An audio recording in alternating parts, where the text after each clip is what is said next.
one of the most important pieces of equipment that you have in your laboratory is a microscope.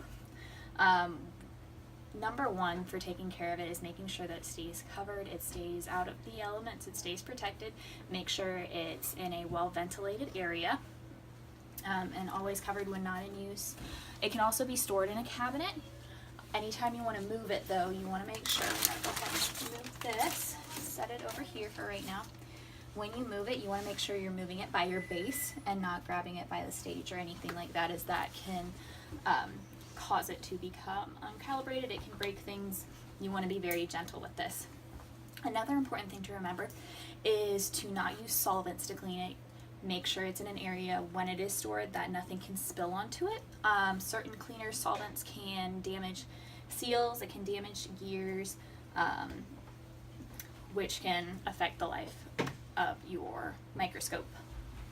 When cleaning, you want to make sure you use a actual Kimtech wipes or some type of cleaning wipes that are specifically for microscopes. If you're using things that are wet, like wet wipes, things like that, it can damage your microscope. You want to be very gentle. Your microscope should never, your lenses should never touch the slide. That can damage the slide. It can damage your lenses. It can scratch them off, and once those are scratched, it's extremely difficult to have that repaired. Your microscope should also be serviced every 200 usable hours or every 3 years. It should be done by a professional service who does this so that they can fully disassemble it, clean all the parts, re-oil everything that needs to be oiled. You should also service it every... Alright, I'm going to demonstrate the appropriate way to do a snap test. It's a snap ELISA. So the instructions for this particular test, we are checking full IgG levels. We're using whole blood. So per the instructions, we're going to use 2 islets, dipping them into the whole blood cap, ensuring that they are completely immersed in the whole blood. You could see it in the islet. And then you want to mix that whole blood in the bottle of, and this is our diluent. So we're gonna fill this, swirl these around really well, put these off to the side. We're going to replace the cap and give it a couple good shakes to make sure that it's appropriately combined. Dispose of the first 5 to 10 drops out of the bottle. So we'll go ahead and 1, 2, 3, 4, 5, 6, 7, 8, 9, 10. Alright, after your snap test has sat for the appropriate amount of time, you go back. Each snap test includes a chart to compare the dots or lines on it to. And so we'll just refer to that chart that came with our snap test and compare our results. You may not be able to see it super well. There is still a little bit of conjugate in the well, so I don't want to tip it too far. But I will compare it to what we've got on our chart here. And according to the colors that are, some colors may get darker, some may get lighter, just depending on what type of ELISA test you're using. And it looks like, according to our chart, let's see, our color intensity of our sample spot is darker than the 800 calibrator spot, and so we will say our full is good to go. Today I'm going to show you the setup for a modified knots test. We want to go ahead and get together our supplies first, which includes 9 mils of 2% formalin solution, 1 mil of blood, and a 15 mil centrifuge tube. What we want to do is go ahead and we're going to combine the 1 mil of our blood in the centrifuge tube.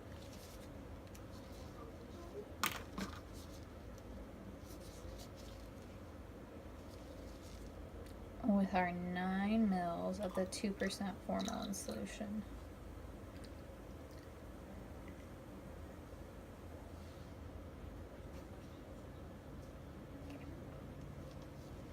To recap that, and then we're going to go ahead and let it incubate in the room for 1 to 2 minutes here, just at regular room temperature. After it incubates, we're going to go ahead and centrifuge it for 5 minutes, and then we'll come back and interpret those results.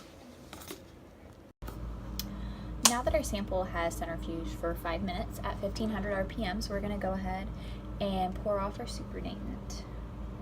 So you could do that by pouring, or if you prefer, you can use a dropper to remove the supernatant. You want to make sure that you're not disturbing the pellet that's in the bottom. So let me just get that.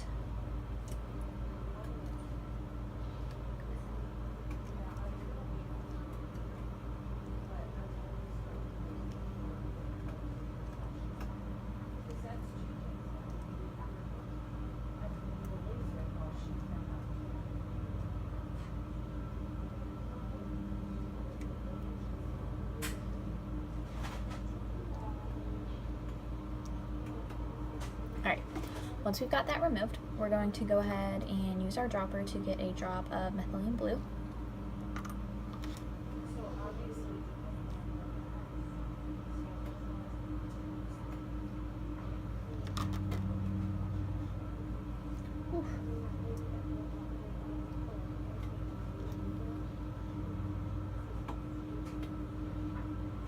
Alright, so I've got it here. I'm going to go ahead and drop it into our tube, and then I'm going to mix it around in the bottom.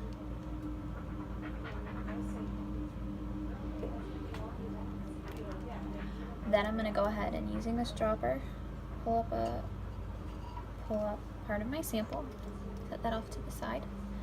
I'm going to get a slide, place a drop of it on the slide, discarding my dropper now, and place a cover slip over it. So now that I've got it here all ready to go, I am going to place it, and we're going to examine it under a microscope at both 100 times magnification and 400 times magnification to see if we detect any microfilaria on the slide.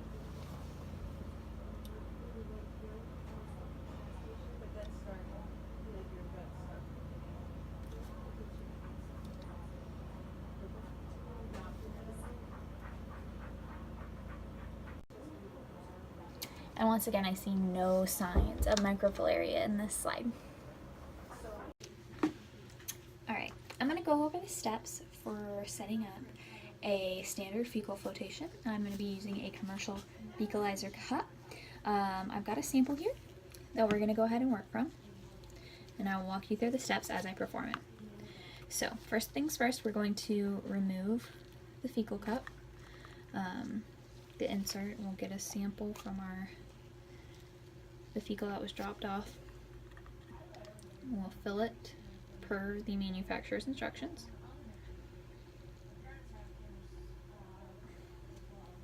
And then we'll go ahead and place it back into our fecal cup, and we'll close up our sample. So, the next step is to use some Fecasol.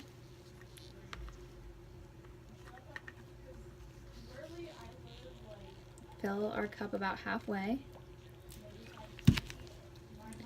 and give it a good mix there. Once we feel it's combined well, we'll go ahead and press it down so that it clicks and is locked in place, and fill it the rest of the way with Fecasol until a meniscus forms on the top. And then we'll go ahead and get a cover slip and place it on the top. You allow this to sit for 10 minutes, and then you would place it on a slide and check it under the microscope to check for any parasites. Alright, I'm going to do a demonstration of a fecal flotation with centrifugation. So I've got a cup here with a pre-measured amount of flotation solution and 2 grams of a fecal sample. So the first step is to thoroughly combine these together.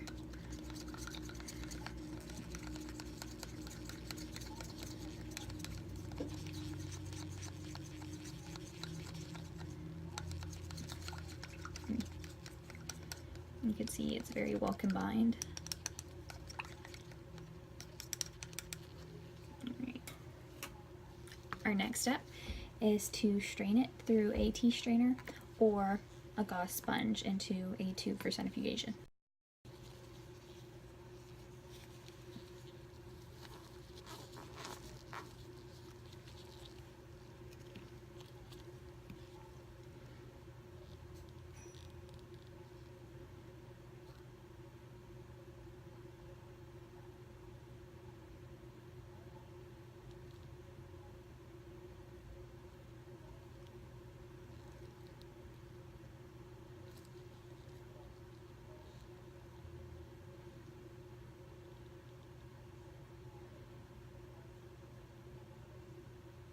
As you can see, I've trimmed my gauze down so that it is more appropriately sized for the tube that I am straining this mixture into.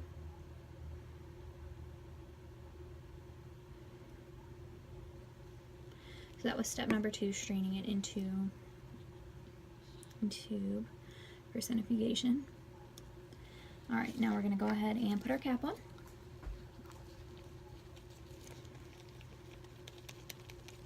Alright, we will centrifuge our tube for 5 minutes and then we'll be right back.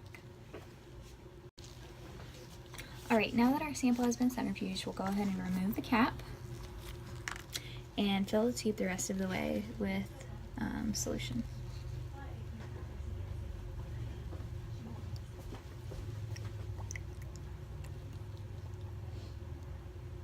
Until a meniscus forms.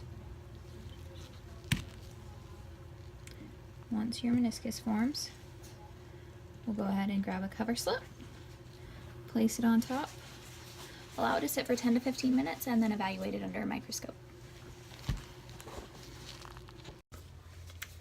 Today I'm going to show you how to set up a direct fecal smear and also read it and interpret the results. So what we've got here, we've got our fecal sample. We're going to take a small amount and place it onto a slide. We'll use a tongue depressor to just get a very tiny amount.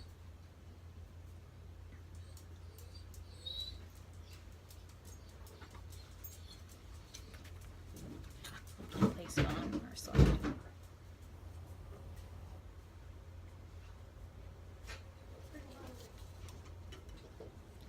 Then we're going to take several drops of saline, the same amount of saline as there is fecal material. We're going to take a fresh tongue depressor and combine them together on the slide until they are fully combined.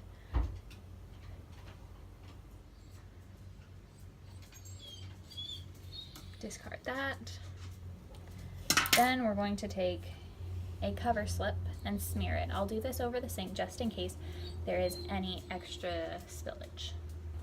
Ideally there shouldn't be, but just to keep it safe, just to keep my lab area clean, I want to make sure that that's tidy. Alright, so now that I've got a nice thin smear, I want to go ahead and place a cover slip over it.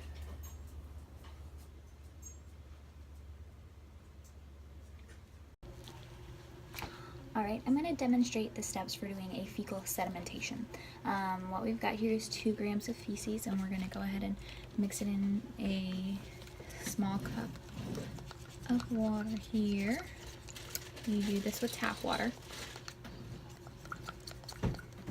Make sure it's good and combined.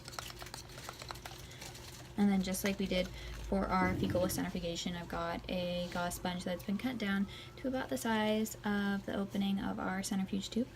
We're going to go ahead and place it in here, make sure it's firmly seated. And we're going to go ahead and put that off to the side. We'll go ahead and strain it into this tube. Slow and steady wins the race.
All right,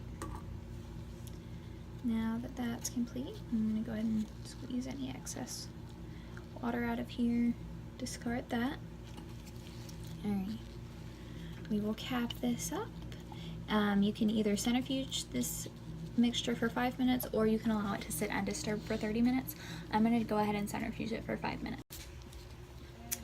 All right, our sample has been centrifuged for 5 minutes. So what we're gonna do, as you can see, we've got a good pellet form down there. I've removed my cap. We're going to go ahead and start pipetting off the supernatant. You can pour it off, but I prefer to pipette as it causes minimum disturbance to our sample that we've got formed down here. So I'm just putting it directly into the disposal. All right, now that we have our supernatant removed, I'm going to go ahead and pipette up a small amount of our sediment. And we'll place it directly onto a slide.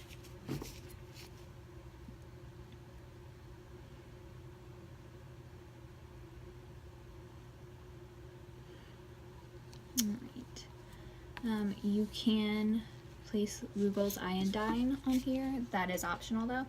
Our next step would be to get a cover slip, place it on top. Sometimes these guys like to stick together. Place it on top. All right, and then it'll be ready for microscopic. All right, we're gonna go ahead and do a free catch urine on Nash. I've got my tray here, so we're just gonna go ahead and walk him outside.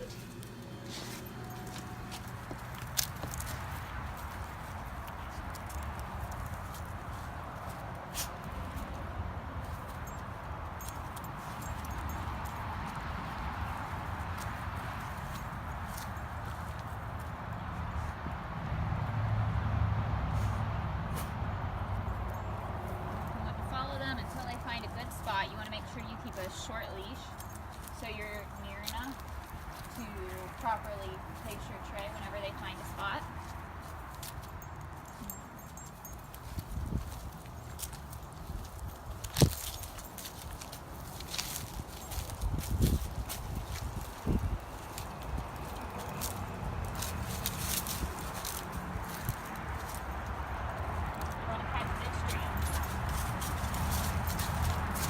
What's in the middle, not what's in the front or in behind. All right, we're going to go ahead and do a cytocentesis on Hope. I've got a small amount of transducing jelly on my ultrasound probe. I'm going to locate the bladder via ultrasound. We're going to go ahead and prep the area with an alcohol wipe. Going to uncap my needle.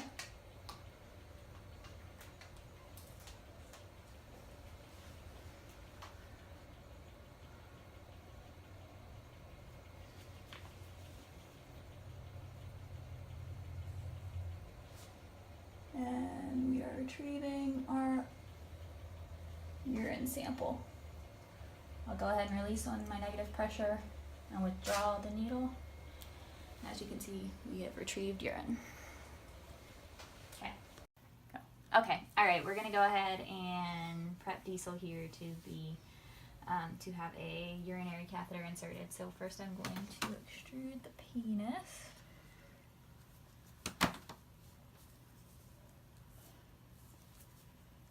Come on, Bubba.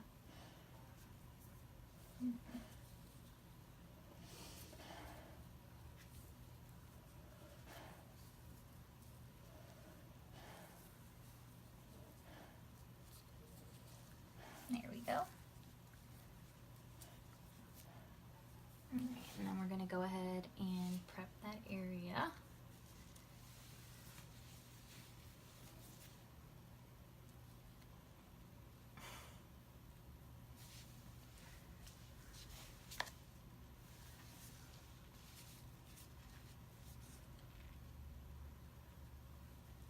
Alright, and then we're going to go ahead and get our supplies. I'll change into sterile gloves.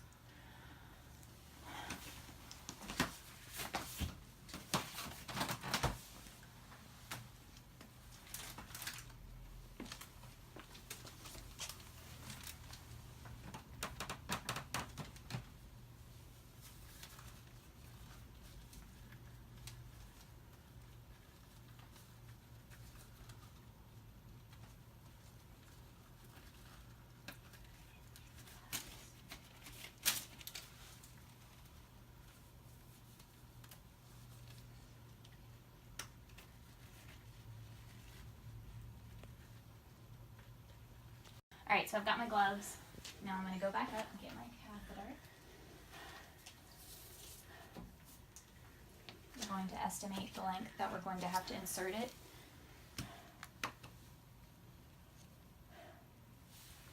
And then I'm going to go ahead and lube it up with the sterile lube that we put on our tray earlier.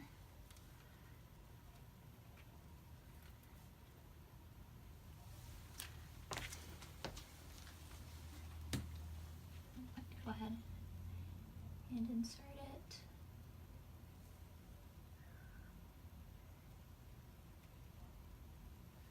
And advance it gently.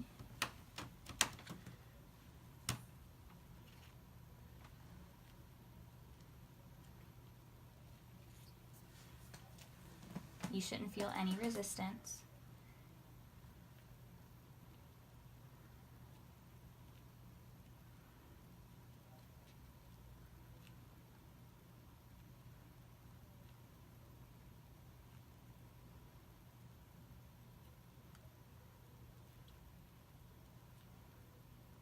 I'm going to go ahead and grab my syringe.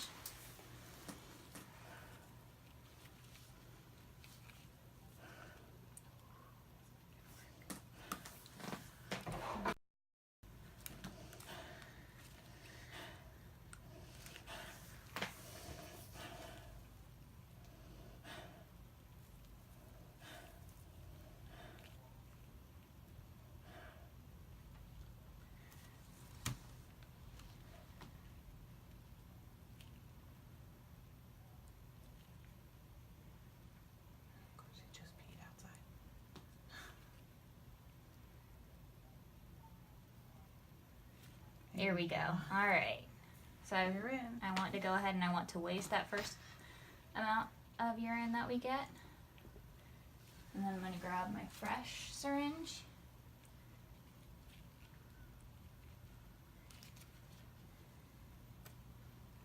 And then we'll go ahead and get our urine sample. He did just urinate outside, so there is only a small amount. But we've got our sterile sample. All right, we're here with our sedated patient, Brandy, still. I'm going to show you the proper way to collect a sample for ear cytology. You want to start off with an ear swab, preferably sterile, so we don't have any kind of germs, anything on it. What we're going to do is we are going to visualize what we're looking at, kind of move it a little bit so we can get right down in that canal. We want to hit as few exterior structures as possible whenever we're getting this sample, so we know it's a true look at what's down in the ear. So we want to let it go. You can swirl it around a little bit, make sure we're getting some of that good gunk out of there, and then pull it out. This we would take and we're going to roll it onto a slide, and we will take it to the lab for further examination. Alright, so we already prepared our ear cytology slide. I showed you how to collect, so now we're going to stain it. First we want to fix it to our slide, so we use our lighter, just do a couple passes under to make sure that it's all solid on there. We're using Dip Quick for our ear cytology today, so you want to put it in there. It should be immersed ideally for 30 seconds each. You can set a timer.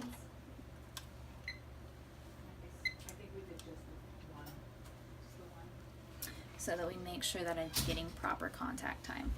Now after we get done with that dip, we'll do a rinse before putting it into our next tank of stain, just so we make sure that each one stays pure. We've got no cross-contamination between each of them. And we're going to let this go a couple more seconds, and then we'll be ready to rinse and swap it over. Alright, so we're going to reach in here, grab it out with our handy dandy tongs. Make sure we're not taking it over the other, and we're going to use this to rinse it off. Alright, I'm going to make sure we rinse the back side as well. And then we're going to dump it into our next stain. And let that go for another 30 seconds. Now on Brandy, we did one side of her ears versus both. The reason being she did have a resolving ear infection, and so Dr. Glover she made the determination that in this case, since we know it's resolved out of the other ear, she's not having any other symptoms, she just really wants to recheck this one. And actually this is like the third time rechecking it. We're just trying to make sure that we're being extra thorough and have all of that infection out of there. Alright, so we can go ahead and remove it. We're going to rinse it. And then we're going to put it right in here. Alright, after another 30 seconds in there, we will go ahead and rinse it and let it dry. Okay, the end. Before we decide where we want to obtain our sample from, here's a good one right here on the neck. It appears to be a little more fresh than the other ones, so I'll take a sample from here. The first thing that I want to do is gently clean any major debris. Of course, she's a cat, so cats do self-groom. So it's pretty clean, but I just want to make sure that there's nothing here that will cause us any major concern. Alright, now I'm going to be collecting my sample with the use of sterile hemostats. You can see I've opened them here. I haven't touched them yet. Hey Katie, she's actually purring right now. She's very scabby. So where I've got here prepped, whenever you're collecting a sample for a DTM culture, you want to make sure you get a good amount from the peripheral area of the lesion. So what we'll do is I'll go ahead and grab my hemostats. Hey mama. I'll go to the peripheral edge. I see a good scabby section here with some, I'll grab the hair shaft, and then we're just gonna get that out. And you can see I've got a good amount of sample there. So I want to go ahead and firmly insert it into that testing medium, making sure there's good contact. There we go. Really get it in there. Alright, now after we've got it fully into our medium, we'll go ahead and cap it. Like I said, you don't want to just set it on top of your medium. You need to make sure that it is inserted into the medium. We'll let this incubate at room temperature, monitoring it daily for any type. Alright, we're going to go ahead and prepare our culture. Just you we've got anything. There's no color change on our plate, which is your first indication of growth. You can also sometimes just see visible growth on your plate. There's no growth seen on this one, just by examining it with your eye. Come on, man. Oh, did you see? You're making no, Oh. no. I just saw you. All right, we're gonna go ahead and get our sample via skin scrape for microscopic evaluation. We are checking to see if he has any surface mites. So we're just doing a superficial skin scrape versus a deep skin scrape, which would be looking for something more like Demodex. So we're gonna go ahead. We've got our slide here with some mineral oil and our number 10 scalpel blade. I've got the end of my scalpel blade dipped in the mineral oil on my slide. I'm gonna go ahead and lift his ear. We've got scaly skin right here beside his ears specifically, so I'm going to just go ahead and part the hair and use the end of my scalpel to scrape the skin firmly but gently. Alright, as you can see, we've got a good sample there. We're going to go ahead and put it in the mineral oil on our slide, and then we will take it to the lab for evaluation. Done. Literally. Good job, buddy. Okay, so we have our blade from our skin scraping. I'm going to go ahead and add it to the mineral oil, that sample that we've just gotten now. Make sure it's in there well. This will go in our sharps container, and then I'm going to place a cover slip over top of it.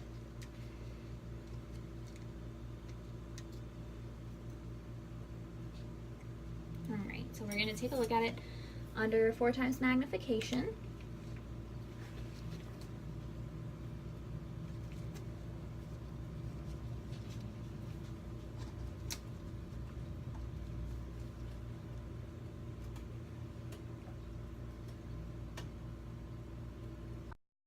Know that there's nothing seen on our slide, and we'll figure out what the next step for treatment is. Hi, Tiffany Campbell here. We are getting ready to do a necropsy on a bunny that was brought into our clinic. I've got Dr. Glover with me today. She'll be performing the necropsy and I'll be assisting. As you can see, we've got everything set up and ready to go, so I will hand it over to Dr. Glover. Yeah, so show them. Yep, we did a video with all of the... Gotcha. Okay.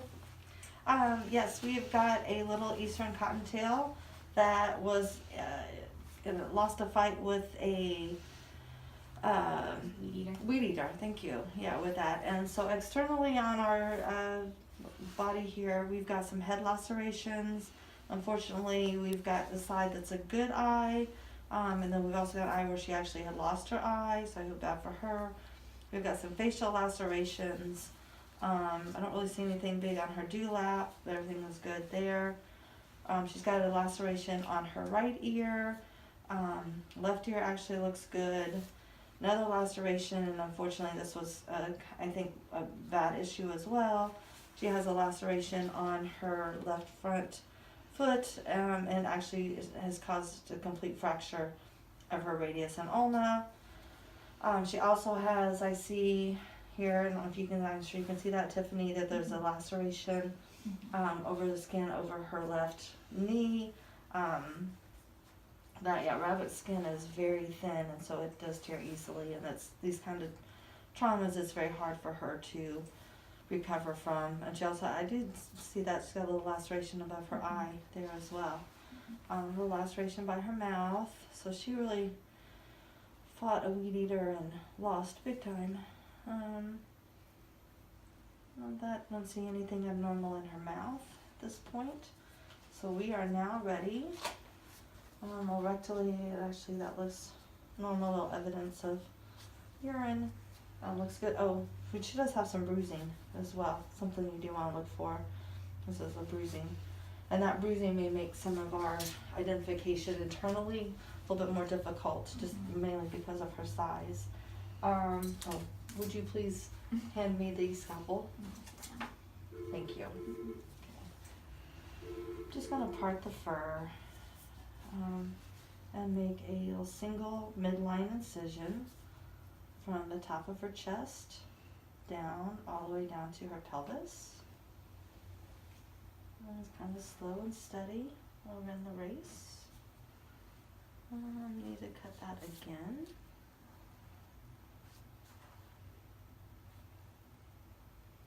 If you would you hand me my medicine bombs, please?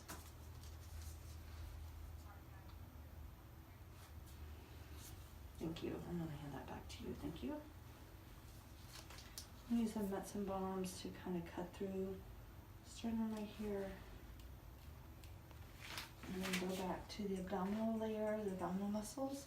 But you can see a lot of bruising, and like right there, right over her intestines. And that's there. Okay. So as soon as we open this up, her liver is pointing right at us, and that is definitely an organ that I want to get a sample of from her. And it's a good time to go ahead and do that since we're right there. Well, I'm sorry, Tiffany, let me take a quick peek here. But liver looks a little mottled, but she's got a little liver, small intestines there, stomach is underneath her liver, gallbladder is right in there. This is her colon, this large black, and that's why it's just kind of skink looking. It's her colon. The small intestine looks good, but we might want to take a sample of that in just a minute. Come up here, look at her heart. This is part of where we had some of that bruising, and this is just a mess. So this is another probably reason why she died, is this internal hemorrhage to the heart and to the lungs. See all of that? We can actually get a sample of that. So I think we are ready for, scalpel please.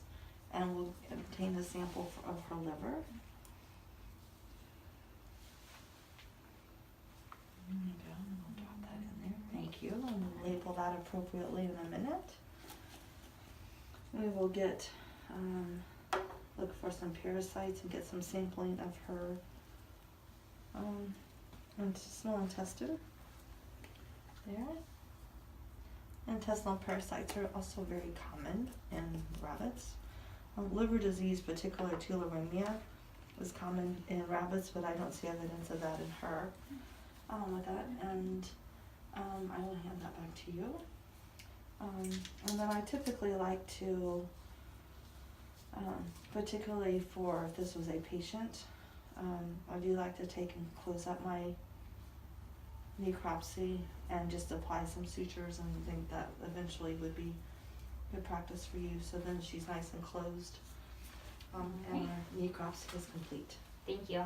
Now I'll go ahead and I'll label these jars. As you can see, I've already started labeling the jar of the liver sample. I'm going to put what the sample is, what date we retrieved it, as well as what patient it's for. Of course, in this case, it'll be our cottontail bunny. Making sure that I've got that here. I love that you're using permanent marker. And it's got, as you can see on this one, you may be able to see it a little better before I write on it. It's got places for each of them, date, patient name, if we had the date of birth, as well as the specimen and the source of it. So I'll go ahead, I'll label up this jar as well. We'll close up our patient and we will get these to the appropriate labs for testing. In the state of South Carolina, anytime you have a suspected rabies case, you contact DHEC. If the animal is destroyed, then they dispatch a carrier with a special container that will transport the head after it has been removed for evaluation. If the animal is not euthanized, they can be quarantined for 10 to 14 days under strict observation to ensure that they're not exhibiting any signs of rabies. Only people who are rabies vaccinated should come into contact with these animals while their status is unknown. During the decapitation, even if a person is rabies vaccinated, they should be fully gowned and gloved, as well as wear face shields, just to ensure that they're not exposed to any possible bodily fluids, any type of pathogens from these animals. Alright, we're going to go ahead and do a vaginal cytology on Duchess here. I've got my sterile swabs. I've got my scrub, and I'm going to go ahead and prep her. Hey,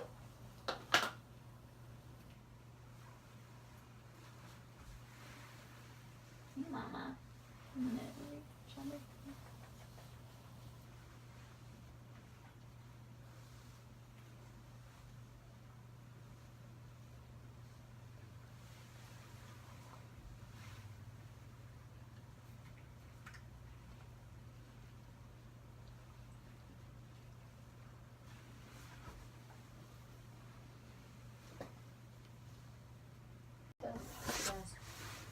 Alright, now that we've got the area prepped, I'm going to go ahead and have Kristen keep holding that tail up. I'm going to grab our sterile swabs.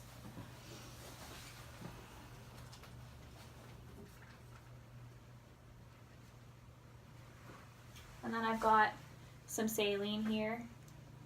I'm going to just moisten the swabs with it.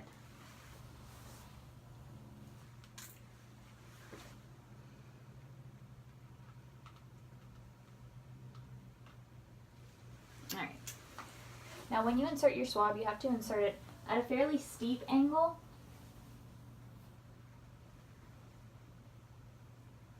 Hey, Mom.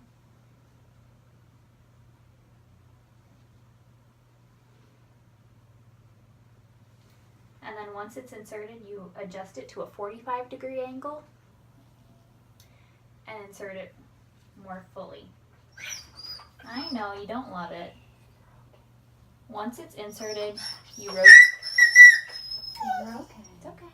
You're okay, Bean. Okay. Hey, Mama.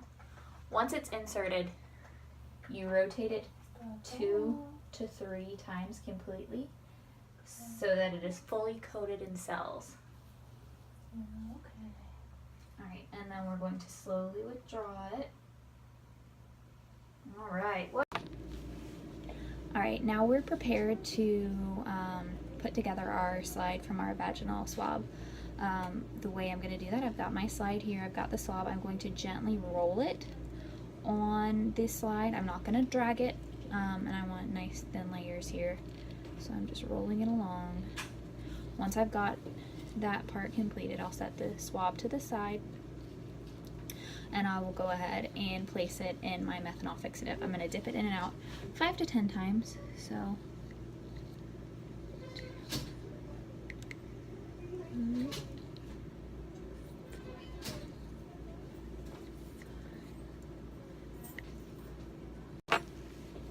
alright, now that I've dipped it in our fixative, I'm going to go on to our dip quit. And the same procedure follows 5 to 10 times in each stain. So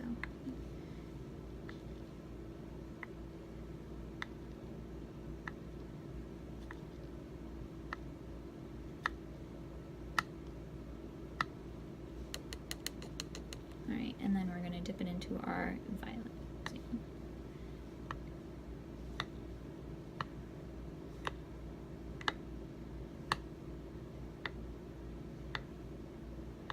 Alright, and then I'm going to rinse it in tap water.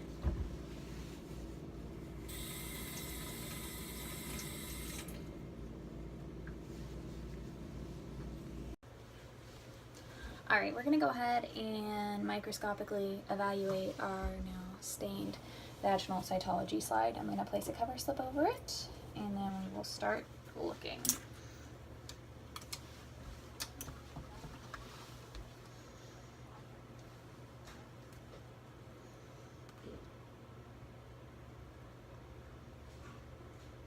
Alright, so things I am looking for, I want to see what stages of development our cells are in. That'll be an indicator of where we're at in the estrus cycle. We can also look for things like neutrophils. Those are present in some stages of the estrus cycle and not present at other stages.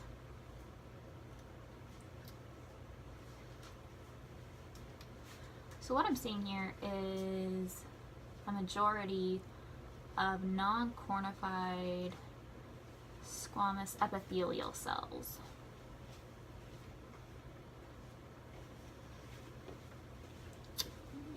I just want to make sure I'm looking thoroughly, just to make sure I don't miss anything here.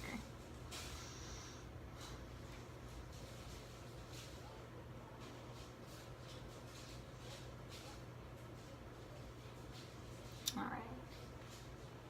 So yeah, so I'd say we've got some parabasal cells. There are a couple neutrophils, so I would say that this dog is most likely an estrus.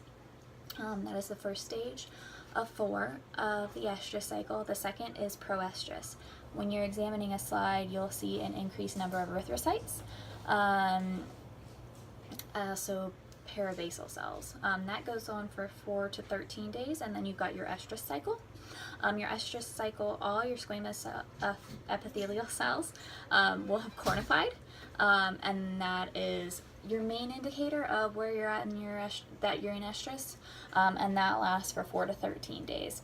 After the estrus cycle ends, or the estrus period of the estrus cycle, then you go to metaestrus, and at that point, all of the cornified cells kind of go away, and what you see on the slide then are non-cortified squamous epithelial cells. Today we're going to be doing a major and minor cross match to check for autoagglutination. The reason why we're doing this test is to determine whether or not these two animals, both dogs, are compatible for a blood transfusion. What you do first is you draw your samples from both your donor and recipient animals, and you split them in between an EDTA tube and a serum separator tube. So I've got them labeled here with the patient name, got Lana as our donor, and then we've got Nash as our recipient, and same thing for these serum separator tubes. We're going to go ahead and you start off by spinning those. As you can tell, our serum separator tubes have been spun, and now we are going to go ahead and spin our purple tops, our EDTA tubes, so that we can move on to the next step. Alright, now that all of our samples have been spun appropriately, we are going to move on to the next step.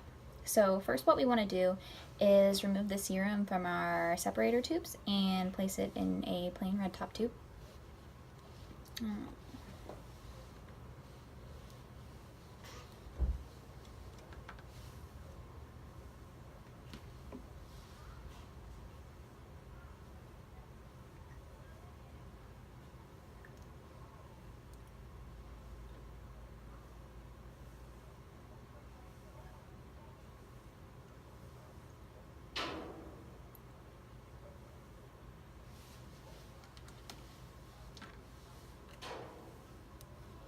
Something I like to do in preparation to help things remain clear and separated is to pre-label all of my tubes before I start moving things around. That way I don't get confused as to what's supposed to go where. It makes this process a lot simpler, and it reduces the incidence of mistakes. We're going to do the same thing for our recipient that we did for our donor. Remove that serum. Place it in a plain red top.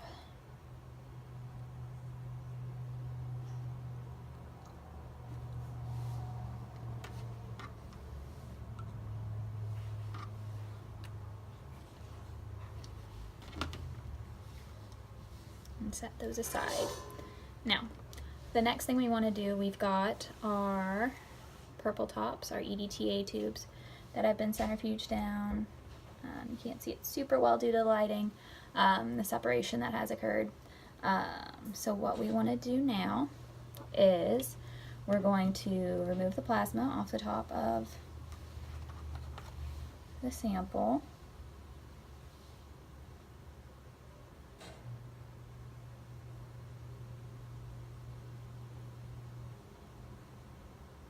Make sure we leave those good red blood cells down there.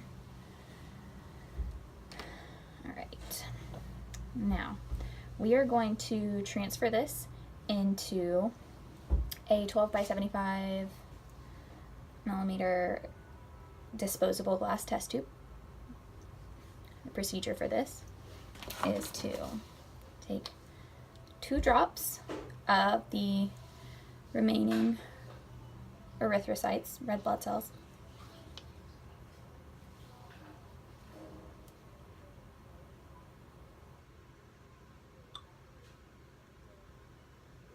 just 2 drops right into the tube.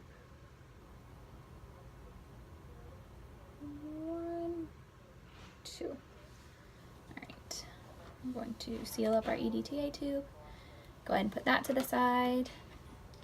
We're going to fill our tube the rest of the way with saline.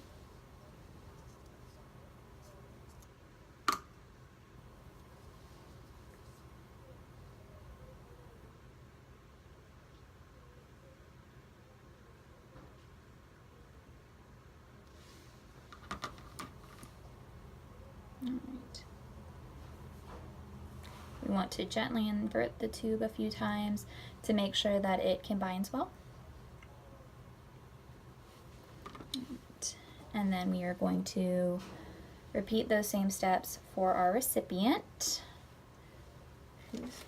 All right, our samples have been centrifuged. We're getting them out now. I've got them right here. You could see that the supernatant is clear, and you see our erythrocytes down there at the bottom. It's exactly what you want to see. You want it to be clear so you can tell that the erythrocytes have been fully washed. Our next step is going to be removing the supernatant from our erythrocytes.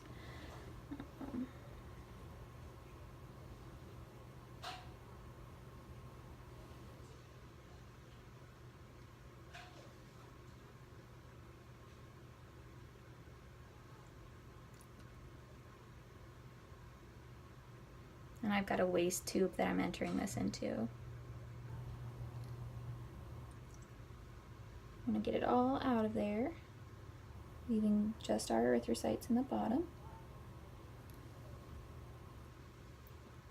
And then what we want to do is go ahead, this is our recipient, so we want to get our next recipient tube and transfer it over there. We're going to follow the same procedure that we did initially. We're going to take 2 drops of the erythrocytes.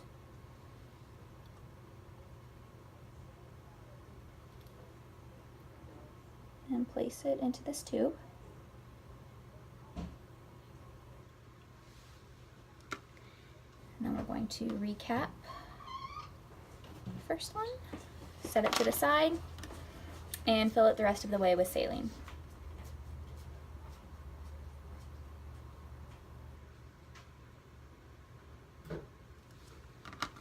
You want to cap it and invert the tube several times to make sure that it's mixed so that it combines well.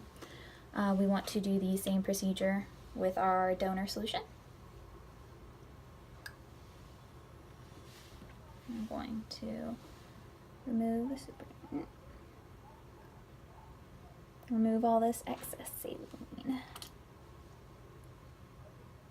And we can go right into our waste tube.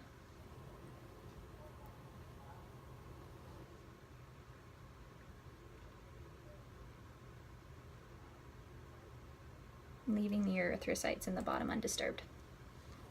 Get our donor number 2 tube, uncap it, and same thing.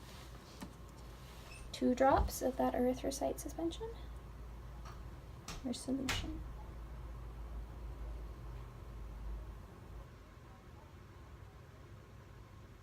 Two drops right in there.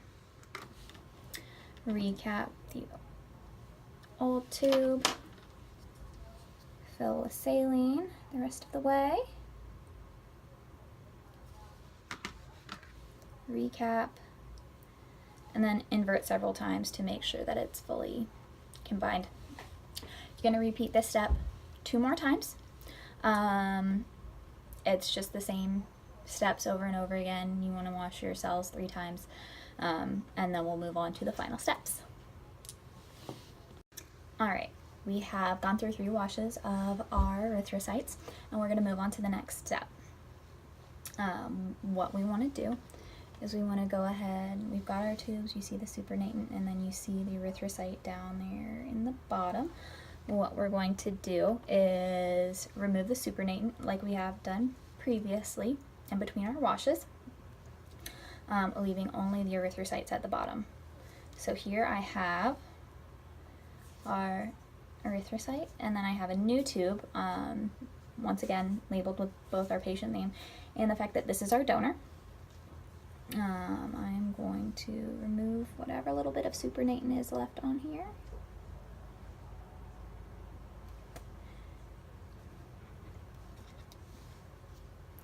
And then I'm going to go with a 1 ml syringe and make sure I get 0.02 mils. It can be hard with such a small volume. Sometimes you'll get a little baby air bubble. We want to avoid that as much as possible. So you want to do 0.02 mils. And this is going to go into our new. And then we're going to go in with 0.98 mils of saline. You can see. I'm going to just uncap that. And we will add that to our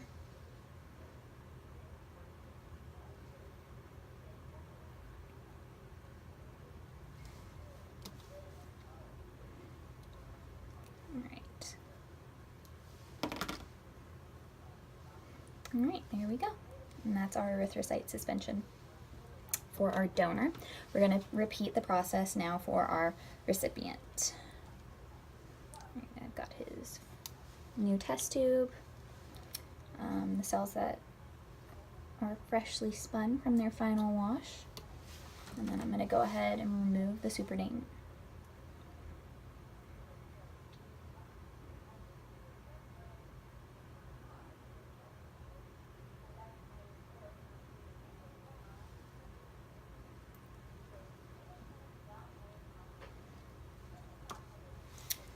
And then same procedure, we're going to get 0.2 mils of erythrocytes.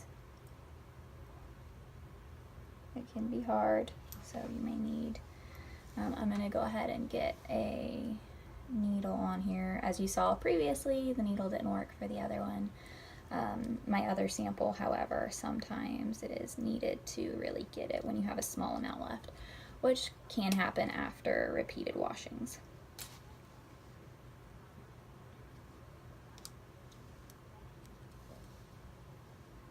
Make sure my needle is on there appropriately.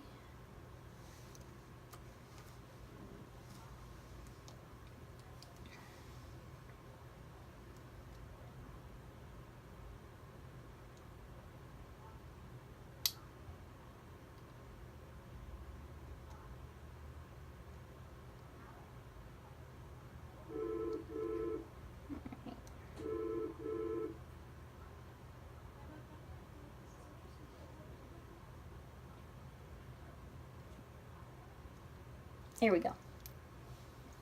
All right, now we're going to take our 0.2 mils. It's again a little air bubble, but with practice that should not happen as frequently. And that 0.2 mils is going to go into our fresh test tube. Get in there. All right. And then we are going to cap up our old test tube. That can go away for now, and then we are once again going to take 0.98 mils of saline and add that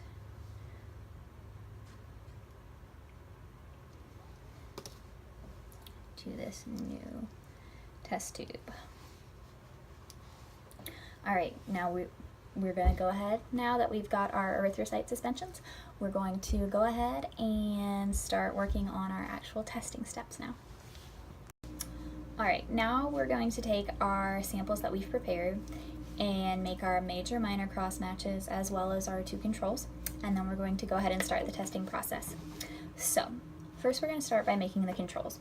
The way we do that is we get a new tube. I've got it labeled as Lana, who is our donor, as control. And we're going to open this up. we're going to take 2 drops of the erythrocyte suspension that we made.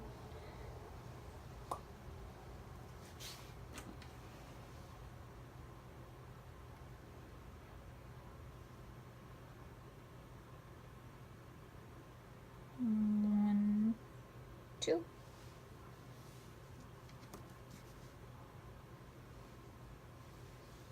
And then we're going to take 2 drops of her serum and place it in the same together.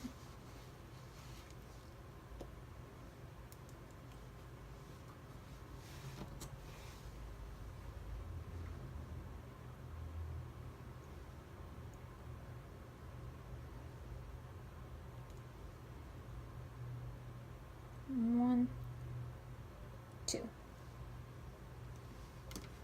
All right, we're going to recap these. And then we're going to go ahead and set this in the rack. That's our control for Lana. Now we're going to go ahead and make our control for our recipient, Nash. Same procedure. We have a new tube labeled as control. All right, we're opening up our serum. Placing 2 drops of serum. 1, 2.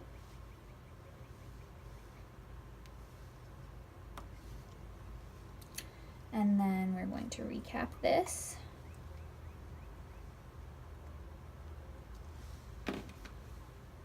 And then we're going to take our erythrocyte suspension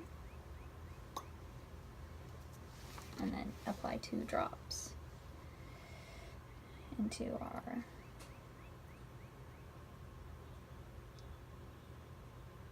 one, 2.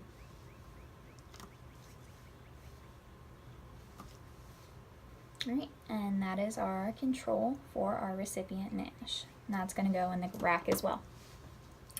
All right, so now we're going to go ahead, we're going to make our major cross match. So we're going to get a new tube. I've got it labeled as our major.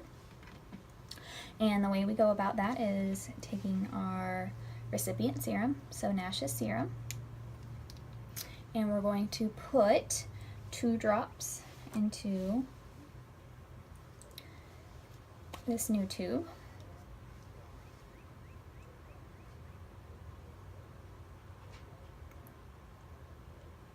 All right.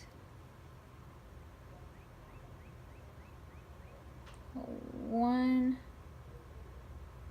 2. Recap the serum. And then we are going to take our erythrocyte suspension from our donor, from Lana, and we're going to put 2 drops of that into our tube labeled major.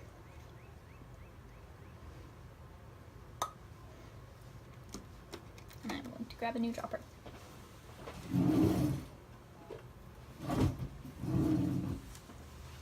All right, so 2 drops of our suspension. All right, we're going to recap this tube. That is our major cross match. It's going to go into the rack. And now for our minor cross match. Same thing, we've got it labeled as a minor. And our minor cross match will be our donor serum, so from Lana.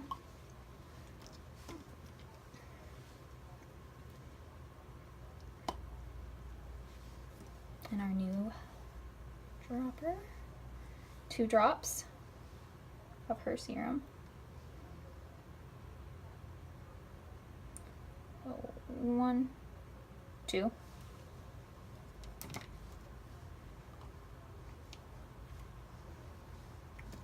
And then we are going to get our erythrocyte suspension from Nash, our recipient.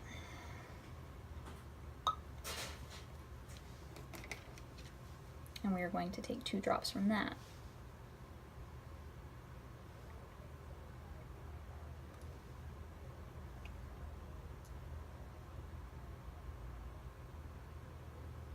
One more drop.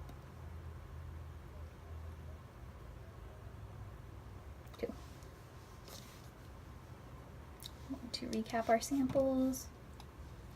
Go ahead and let this go into our rack.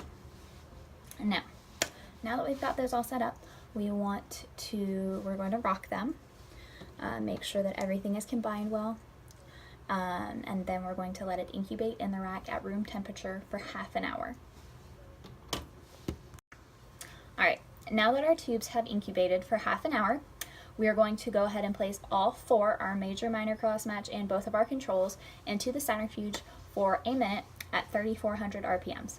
After this time of centrifuging, we will go ahead and start our examination. Alright, now that my tubes have been spun, I want to go ahead and examine them. I've placed them in the rack here. You want to examine them for any hemolysis or macroscopic agglutination. You should see none in your controls. You can examine your cross matches by tapping them gently with your finger to make sure there's nothing going on in there. Alright. I want to make sure we check all of them closely. This is a cross match. This is our major. And this is a control.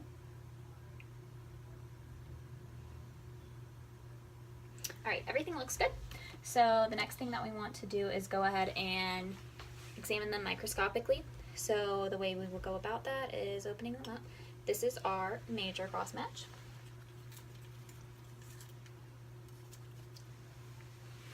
I've got a slide here.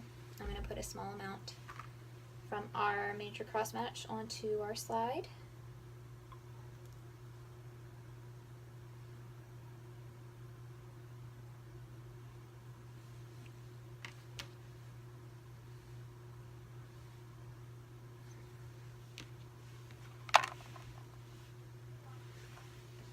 And I will examine it microscopically.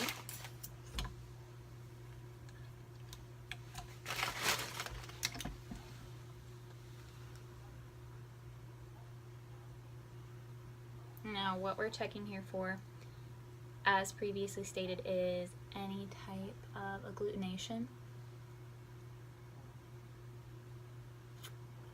which I see none of. No rouleau formation. Everything appears to be floating freely as it should. Alright, so our major is good. We definitely want to check out our minor as well. So I'll go ahead and place this slide to the side for now. Here's our minor.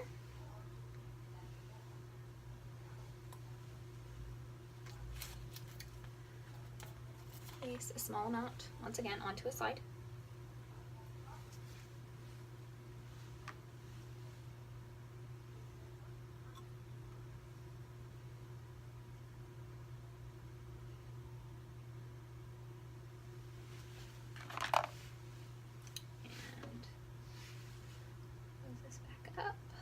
Back in our rack and take a look at this one.